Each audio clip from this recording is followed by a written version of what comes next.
Ladies and gentlemen, welcome back to the Cousins of the Cosmos podcast. We are here with episode 57, the big 5-7. We're getting up there.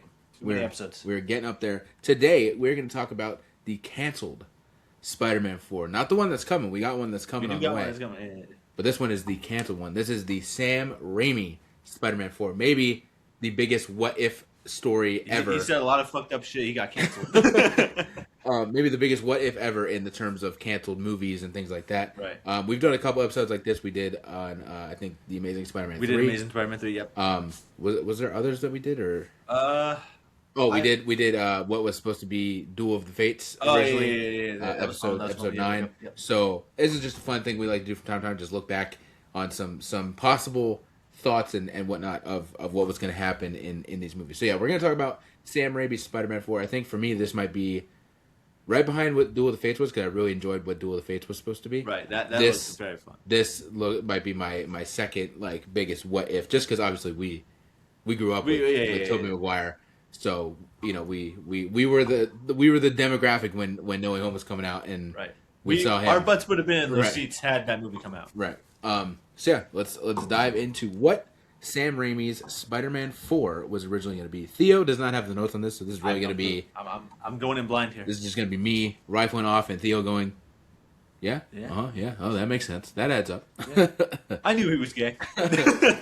So where I'm taking this from, I did find a Reddit thread where they discussed this. So again, I could be totally wrong on a lot of this stuff, but a lot of this stuff is stuff that I've seen circulate over the years. Right.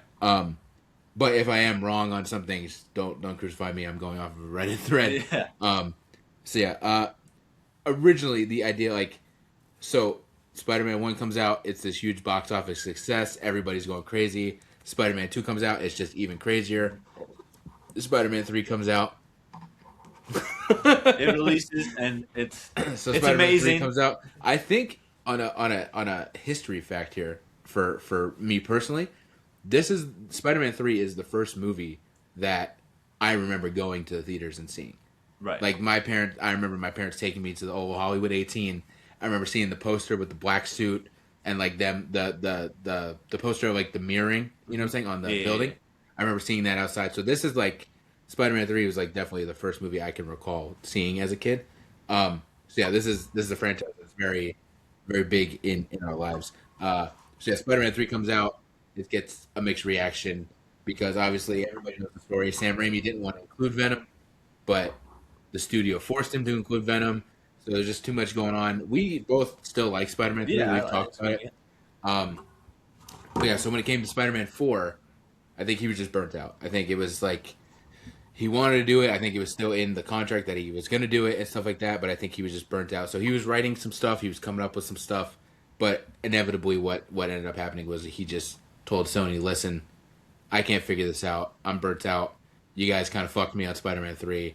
I don't want to do this anymore. And Sony was like, well, all right, we'll just reboot it. And then obviously that's how we get The Amazing Spider-Man. Right. So, notes-wise, this was supposed to take place 5 years after Spider-Man 3. There was supposed to be a time jump originally here. Peter and Mary Jane are now married and have a kid. They have a child. This is funny because this Reddit thread, I just copy and pasted. So I have the person that posted this also has little comments that they put in here. So this says Peter and Mary Jane are married and have a kid, and the person put, yeah, that made me puke a little already, and this is just the beginning. God, I can't believe he would have a kid. That's disgusting. Right. J. Jonah Jameson retires from the Daily Bugle. What? And is replaced by one Adrian Toomes as the head of the Daily Bugle. Shoot. The Vulture was the only villain. It was just supposed to be Vulture. There's a little bit of some other stuff that we can get into in a minute. The Vulture would have been totally different from the comics. Adrian Toomes creates a giant suit with the likeness of a vulture, kind of what we ended up seeing in Homecoming. Right. And he had, I guess in a way, the suit, kind of like a Doc Ock situation, has the ability to control his mind and fuck with his head a little bit, and that's probably why he ends up doing evil shit. Right. Felicia Hardy is in this movie, but she is only as Felicia Hardy. She's not Black Cat. Okay. There are hints throughout the movie that she would eventually become Black Cat, but yeah, she just shows up as Felicia Hardy in this movie. So maybe into Spider-Man 5, which is just crazy to say Spider-Man 5. But in that, maybe that's where she Right. would become Black Cat. Dr. Kurt Connors, Oh snap! who is somebody that we have seen in the other Yep. Raimi movies, has a larger role because there's like a lot more I guess like class stuff and whatnot. And Felicia is also in like the class with Peter and stuff like that. Right. I guess that's where they kind of develop some sort of not relationship, but Yeah. you know what I'm saying. Peter begins to realize that he is no longer in love with Mary Jane in this movie, and ultimately starts cheating on Mary Jane with Felicia Hardy. This is where the bullshit starts. Yeah. At the end of the film, Adrian Toomes is killed by Spider-Man, and Peter learns that Adrian Toomes was Felicia Hardy's godfather. So there's supposed to be some sort of through line there, some sort of connection. Towards the end of the film, Felicia grows a hatred towards Spider-Man after her godfather is killed, and Peter has to deal with the weight of that. Wow, that sounds a bit familiar. Yeah. And I guess after Adrian Toomes dies, J. Jonah Jameson just takes his spot back at the Daily Bugle at the end of the movie. And the ending of the movie shows Mary Jane leaving with the baby, but it doesn't show where they go. And Peter ends up throwing out his suit at the end of this movie. This is just Spider-Man 2. This is literally just Spider-Man 2. Like, right. So that's kind of all the actual notes I got from the Reddit thread. We are only 7 minutes here, so this could be a very short podcast. But other notes too. Lizard actually would have made an appearance, I think, in this movie. I'm not sure if he would have been again a full on like villain, but I think the transformation would have at least happened in this movie. right. Which again maybe set up a Spider-Man 5 where he becomes a bigger villain within Peter's life. And the beginning of the movie was supposed to be a montage of Peter kind of like beating up smaller criminals and whatnot. And it was going to be revealed that, so he fights Mysterio in the beginning of the movie, and it's going to be revealed that Mysterio is Bruce Campbell. Yeah. Which, if you watch the other movies, Bruce Campbell has a cameo in all three of the movies. Right. In a different role each time. Yeah. So that could have been a part of him being Mysterio, is that he actually was keeping tabs or spying on Peter throughout the other three movies, which I always thought was like a really cool idea, that it ends up that he's Mysterio and he's probably spying on him or keeping tabs on him to see who this Peter Parker guy is. John Malkovich was, I guess, the original like idea for who would have been Adrian Toomes. He would have played Vulture. I used to do that. And there's another version of this movie where weirdly, Anne Hathaway was supposed to be like, she was the Felicia, like she was definitely the leading idea of who would have been Felicia Hardy, but she would have become like Voltress at the end in another version of the movie and would have picked up the mantle of Vulture. So instead of Black Cat, totally, she would have went. That's kind of interesting. I kind of like that. Right, it would have changed the character up a little bit. Right. But yeah, that's kind of all the notes that I have. Because this is all just kind of hearsay and what in reality probably what Sam Raimi told a couple of friends, and then those friends told some other friends. You know what I'm saying? Right. But what do you think of all of that? It definitely seems very similar to Spider-Man 2. I think in a lot of similar situations of where it's like he throws out his suit and he's done with that. If it's a similar case of like, oh, the main villain has his technology take over his mind, that's pretty similar to what happened to Doc Ock. Right. I don't know if Vulture is a kind of villain. Well, I mean, we do see him be like the main antagonist in No Way Home, or not No Way Home, Homecoming. Yeah. But I think that worked better in that case because that was like the start of like Spider-Man as his own thing in the MCU. Whereas now it's like he's already taken on Green Goblin, he's already taken on Doc Ock, he's already taken on Venom, Sandman, Goblin Jr. Like Goblin Jr. is what it is. And so it's just like, in that case, him being the main antagonist seems a little more unrealistic, especially if he's the only antagonist, just because it's like, he's already fought guys like this and stuff like this already, so it's like, how is this not like 30 minutes tops before the end of the movie here? Yeah, it's definitely interesting to see. Like, I love Vulture. He's a top 5 Spider-Man villain for me personally, but against like a withered kind of like a veteran Spider-Man, I don't see him like lasting. I feel like here. You would need like a Mysterio kind of level character that can actually fuck with his head. Mysterio, I could see being like the main antagonist of it. Even like Lizard, I would say probably has like better chances of being like a main antagonist in the situation. Not exactly. I can see what you're saying. Yeah. I think I agree too. Like, I mean, I don't dislike Vulture, but he's never been one of my guys. So like, seeing a movie with him as the main villain, I'm like, obviously, again, I'm gonna go see this movie anyway. Yeah. But if like Vulture's the main villain, although Michael Keaton did an incredible job, He did do it as Vulture, I'm definitely more like, okay, whatever. Like, I'd rather have I mean, Mysterio is my favorite, right? Yeah. But like Green Goblin, Doc Ock, Mysterio, those are like the three that I kind of want to see, you know. Right. So yeah, I agree with you where it is like probably does seem like it'd be a 30-minute fight. He would web up his wings and call it a day. Right.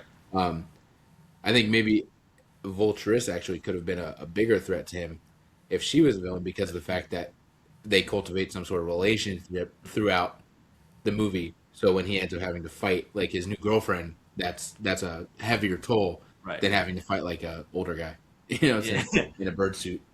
But I do still very much so like the idea of there being like a Vulture, especially if it's just like a switch up of like Felicia Hardy not being like Black Cat in that sort of situation. Right. Like, there's that emotional connection there, obviously, but also just like it's such a unique concept that we really haven't seen, or at least not outside like the comics or anything like that. Right. Because I love when they mix stuff up like that, like they did in, like Into the Spider-Verse, where they had like all these different like variations of like villains and stuff like that, where like Doc Ock is actually this like she's a woman in this movie, and like what Scorpion's not like that same guy. He's like he was what was he? It was like a oh god, I'm forgetting because he had like almost like the Darth Maul sort of situation where he had like the bottom half of his body just being like the spider scorpion claw thing sort of situation.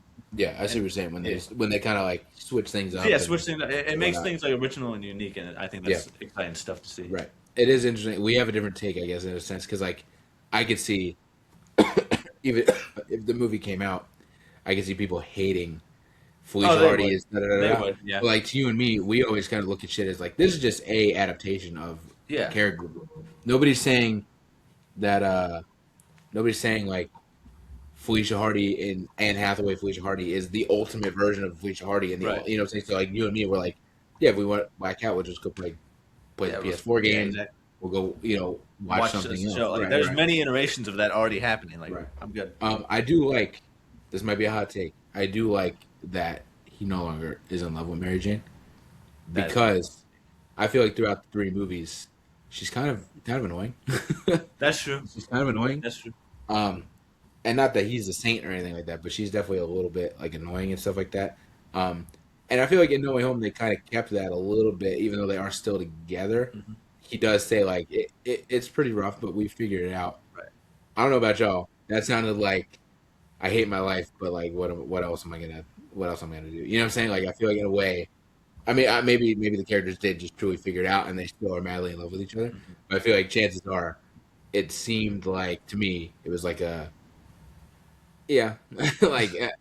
That's not how I picked it up. I could see where you're coming from with that, but I don't know. I think I'm not in agreement with it just because it's like we have these 3 movies where he is like actively like trying to be with this woman and stuff like that. And it's like at the end of 3 we do finally get that. If we get that taken away from us in the very next movie, I can see a lot of people being very upset about that. Yeah, I can see it too.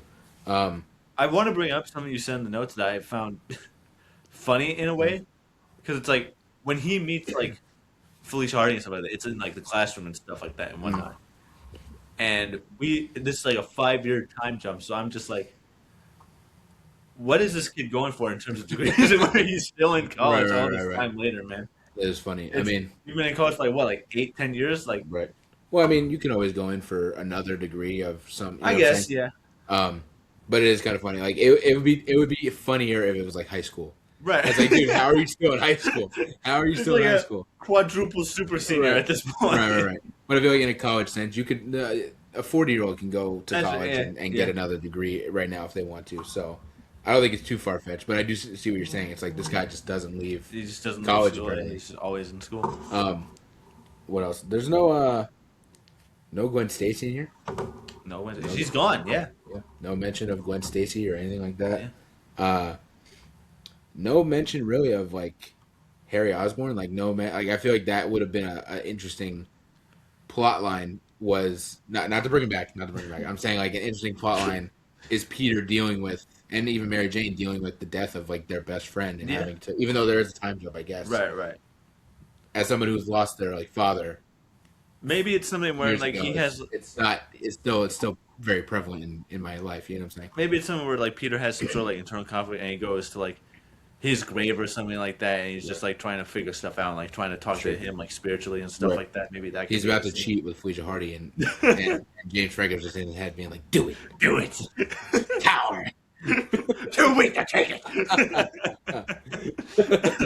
But yeah, I would have thought that could be a very interesting mental kind of plot for both those characters, is having to come to terms with the death of their best friend, like their brother. You know what I'm saying? I've got too many bad bitches around me. I don't know what to do. I mean, this man pulled Gwen Stacy, Mary Jane multiple times, and now Felicia Hardy, and Hathaway, Felicia Hardy, dog. Yeah, I would fully be like, yeah, get rid of Kirsten Dunst, dog. It's over. And Hathaway, dog. Come on, that's one of the most beautiful women in the world, bro. Yeah, let me look back into our notes here, see what else we can discuss. Yeah. Oh, sorry, broken phone, technical difficulties. I don't even. It's crazy to me the idea of J. Jonah Jameson like retiring, because it's just like that doesn't seem like he's such a driven, hard-working kind of guy, where it's like he's gonna be put into the ground before he stops working. Kind of guy. Right. His death is gonna be having a heart attack at his death. Right. Yeah, that's how he stops working. Right. No, I agree with you. It doesn't seem like it fits his character, but maybe it would be funny if like it's one of those things where they subtly touch on the fact that like he didn't want to retire, but his wife like forced him to retire. You know what I'm saying? His wife is just always being like the bane of this man's existence. Right. That's hilarious. Let's see what else is in here. I feel like Adrian Toome's getting killed by Peter. This man is just out here killing villains, dog. Yeah. That shit's intense. Like, we don't really see. Let's see. He doesn't in Amazing Spider-Man. He doesn't kill Lizard. No. He doesn't kill Electro. Right. And Harry. What the fuck happens to Harry? He doesn't he like. Isn't like the electric explosion thing that kind of kills Harry? I think so, but again, like that, I don't think it was him purposely. But even Tobey's Spider-Man, I don't really think does he kill anybody? I mean, yeah, I guess no. Like they don't murder people, but I guess like it's just by accident. I feel like all the deaths that happen to those villains in like Green Goblin, he gets impaled by his own glider. He gets impaled by his own glider. Doc Ock sacrifices himself. Sandman doesn't die. He just Venom. He does kind of kill Venom. Eddie kills himself. Eddie kills himself. Like a dumb fuck. Yeah. Peter tries to help him and be like, no, but he's like, no. But he does kind of. I feel like he does kind of kill Venom with the pumpkin bomb. Yeah. So. But I mean, like. Well, he's an alien. So he's an alien. Exactly. He's not a human, so who cares? Yeah. So I guess that is a through line: is villains do be dying, but Spider-Man ain't murdering actively people. Killing them. Right. Mary Jane leaving. Where do you think she goes? Where do you think Mary Jane's headed? With the kid? With the baby. I don't know, man. It's an interesting idea. Does Flash? That's who she goes with. No, I was thinking Jameson's son. Does he die in Spider-Man 3? I don't think he does. Oh, I don't think so. So he might still be around. That probably would be who. Maybe, yeah. Or he just moved on super fast. I can see that happening. He gets the rebound. He's dating Gwen. Right. Yeah, I'm just really interested in where Gwen Stacy is because she's such a big character to not even be mentioned in. And I'm not saying I love Square. Like I'm not saying Peter's dating all three of them, but I would imagine Gwen is still like a friend to him or something. You know what I'm saying? So again, such a big character. Maybe she wasn't as big of a character back then compared to now. Yeah, like now she's on. Because I mean, like with like Amazing Spider-Man, she was like obviously very prevalent in those movies and stuff like that. Spider-Verse. Yeah, I would say arguably she's more popular than Mary Jane as like a love interest right now. Just I would say so. Yeah, how she's utilized. I think. Probably comic people will probably say Mary Jane more. I also think too, in a way, I'm Team Gwen though. I'm team. Oh, it's hard because, again, as a kid, I loved Kirsten Dunst as MJ. Right. As an adult, I am just like, man, she's just kind of annoying. Yeah. But I also loved Zendaya as MJ. That's true. So I think I might be Team MJ. But if this movie would have came out, I would have been Team Felicia Hardy. 100%. Hey man, let me tell you, when that Spider-Man game came out, I was contemplating that. I was contemplating that. Yeah, man. She's yeah. She's great. Yeah. Catwoman is great too, and they're pretty much the same They're character. pretty much the same character. Yeah. Yeah. Where do we think Mary Jane goes? I feel like good chances she ends up trying to go find Jameson's son. Shit, honestly, she might just move out of New York. That's true. Or maybe she's not going to find somebody. Maybe she's just getting away. Single mom moves to California or North Carolina. Just moves away from the city. She's like, and Peter. I'm done with this shit. Right. I've been almost killed too many times. I'm a mom now. That is true. I need to go somewhere where there are like no supervillains, like Iowa. Right, and that could be an interesting thing in a Spider-Man 5 where she does move to almost the middle of nowhere. Right. But whoever the villain is goes after her to really get at Peter, and now Peter's got to go to fucking Iowa to save his kid and save MJ. You know. That's good. That's always one of the most interesting things I've always thought about. Is just like why Spider-Man is so effective in New York City because there's just so many skyscrapers. What if you just put him in a town where there's just all like 1 or 2 story buildings? Right. You can't swing on shit. Like that town in Man of Steel. Yeah, right, like, exactly. There's just nothing there. Nothing farmland. Swinging on light posts. Yeah, swinging on light posts. Or they use the PS4 version and just say like, oh, there's just always a helicopter above. The spider copter's just always right. Like, he's got a drone or something Hilarious. that just carries him around. Hilarious. All right. Let's see. Yeah, that's kind of it. What do you think of John Malkovich as the Vulture?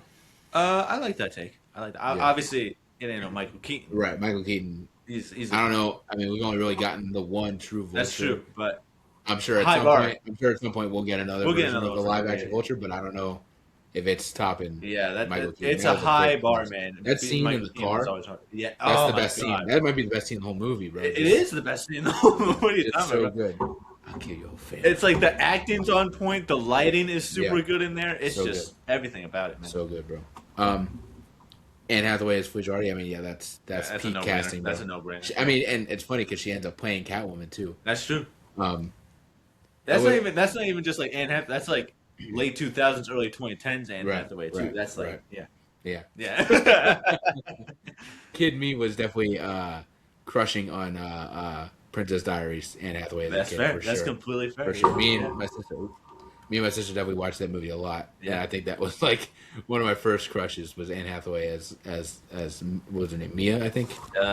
Yes. I haven't seen the movie in a while. Anne Hathaway in Princess Diaries is great, and Princess Diaries 2, I think. Yeah, I think that's kind of it. Unless there's anything else you want to add, where do you see?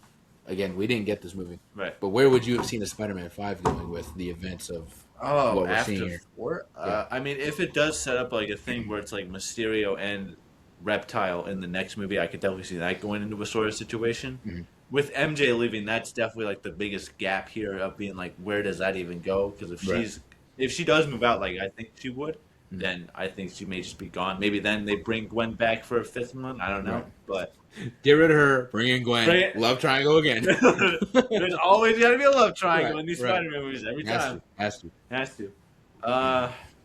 You know what I'd like to see? Maybe for a 5th one, maybe like a villain that we haven't gotten yet in live action. Maybe more of like a Tombstone. A what? Screwball? No. Maybe like a Hobgoblin. We don't really see him. Maybe like a Jackal. Right. There's a lot of people in that man's Rogues Valley that they have just not used yet. And I think we could definitely would have seen something like that in a 5th one for sure. No. Yeah, I could see that for sure. If, and this is a big if, but since No Way Home, there's just constantly been thoughts and theories and rumors of Sam Raimi coming back to do a Spider-Man 4. If we looked on our phones tomorrow and it's announced that Sam Raimi is directing a Tobey Maguire Spider-Man 4, where do you think this story still stays in place, or do you think things change? No, I think they have to change up the story at this point. Especially the 5-year time jump. It's not really realistic because it's been like 15 years. Right. So it's like maybe it becomes something of. I don't even want to say it because it's almost like too predictable of like a father-daughter kind of movie, and where maybe like his daughter. Yeah, that's what everybody. I feel like that's incredibly predictable. Mayday Parker kind of thing. If they want to go the easy route, that's something they could do. But honestly, it's so interesting to see where they would do that at, because at this point, with how much of a time jump there would be, it's like this Spider-Man is like the most veteran Spider-Man at This this is point. almost 30-year-old like Spider-Man at Not this even point. like 40-year-old Spider-Man at this point. No, I'm talking about like as Spider-Man. Oh, as a he would definitely be up there in age for sure. Yeah, I don't know. Yeah, I feel like parts of the story could still stay the same. I feel like Anne Hathaway could still be Felicia Hardy and stuff. It's gonna be an older story. They're not gonna be. I mean, they could be in college, but it's not gonna be as youthful. Maybe he'll be like a professor at this point. Right. Yeah. Right. He could be. Dr. Connors could be like mentoring him a little bit. Right. And still ends up becoming the Lizard and things like that. Yeah. Yeah. I think that would be. I had an awful lot. What if Felicia Hardy's one of his students? Oh God. He pulls the James Franco, dog. He pulls the James Franco. It would be terrible. All right, I think that's where we'll wrap it up. Yeah, let's wrap it up again. There's not too much. This is going off of again probably what Sam Raimi said to a couple of friends at some point. It's very hypothetical stuff, or what maybe story concept artists people worked on and things like that. So, yeah, let us know in the comments what if there's anything we missed. If there is more stuff out there, let us know what you think. Would you be excited for Spider-Man 4? And what would you want to see? Who would you want to see? Right. If it happened today, what do you think would happen? Shout out the WNRN. Of course. Our gracious host, as always. And we will see y'all next week.